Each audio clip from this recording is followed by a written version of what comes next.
When a disaster completely flattens a community, you have a million impossible questions.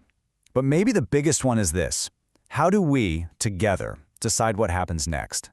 Today, we're diving into the story of a city that had to find an answer. And what they discovered is a pretty powerful secret about what makes good governance really truly work. So, picture this. Enschede, a city in the Netherlands. It's a quiet Saturday afternoon, May 13th, 2000. And then, a fireworks depot explodes. The blast is just catastrophic. It completely levels an entire neighborhood called Roombeek, leaving its residents devastated and homeless. The physical damage was staggering, but the damage to the community's spirit, that was just as deep. And that became the real challenge for the city's leaders. You see, it was never just about pouring concrete or laying down new streets. It was about rebuilding that sense of community. And maybe even more important, rebuilding people's trust in the very institutions that were supposed to be there for them. How on earth do you make decisions that feel right, that feel legitimate, to a community that's in so much pain? Well, their first move was something truly radical. Instead of the usual approach where a bunch of experts cook up a master plan behind closed doors, they decided to do the exact opposite. They launched this massive citywide experiment in public participation. They even had a name for it: maximum feasible participation. And the goal was pretty simple: hear from absolutely everyone.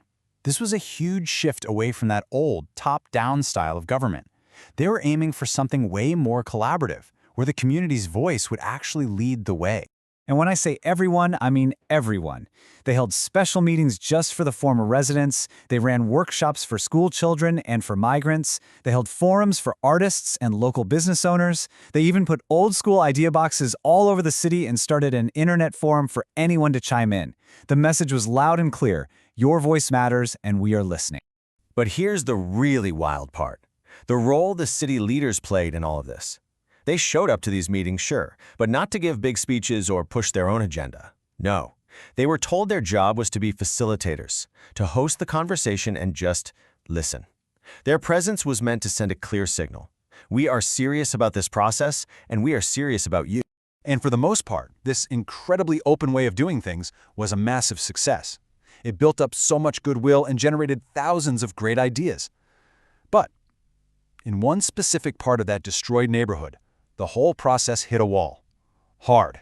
In this one area, called Het Roomvelge, that same commitment to wide-open, endless discussion completely backfired. Instead of building consensus, it just created these deep, bitter divisions. People argued endlessly. Should we restore the old damaged houses? Should we just demolish them and start fresh? The community was completely deadlocked, and the conflict was so bad it threatened to stop the entire rebuilding effort. And this is where the leaders had this light bulb moment. They realized the problem wasn't a lack of participation. The problem was the structure of that participation. So they changed course. They redesigned the whole process, moving away from this open-ended talk fest to a very structured competition. Now, this pivot wasn't just some lucky guess. It was actually based on a really powerful idea about how communities make decisions. Turns out, it's all about designing the right rules for the game. So instead of the city imposing a solution, they invited 4 different architects to come up with competing plans for the neighborhood. And the jury? Who would decide the winner? Well, the former residents themselves. They would get to cast a vote for the plan they wanted. It was a brilliant move because it shifted everyone's focus from arguing with each other to choosing a path forward. To really get why this works so well, just think about a board game. For any game to be fun, or even just fair, you need clear rules, right? Who gets to play? What moves can you make? How do you actually win? Well, it turns out that making decisions as a community isn't all that different. The rules of the game are what shape the entire outcome. And there's actually a name for this way of thinking in political science. It's called the Institutional Analysis and Development Framework, or IAD.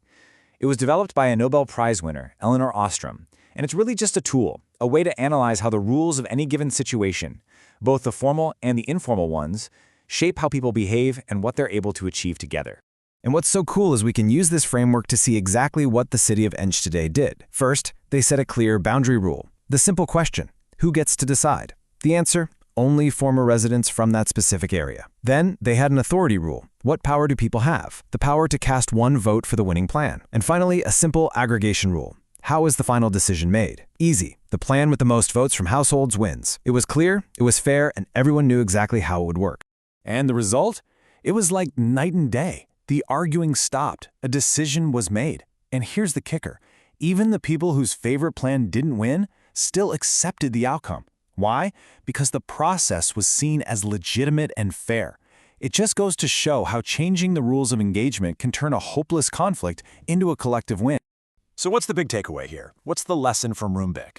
Well, it's a pretty profound one, and it's all about what leadership really means in the 21st century. The big lesson is that real leadership isn't about being the smartest person in the room who already has all the answers. It's about being a smart architect of the process. It's about designing fair, clear rules of the game that empower a community to work through its own challenges and find its own solutions. You know, the researchers who actually studied this case, Peter John Cloak and Bas Denters, they put it perfectly. They said, good leadership can be seen in well-balanced institutional designs. It's not about charisma or big speeches. It's about the structure, the process itself. And that kind of leaves us with a challenge, doesn't it?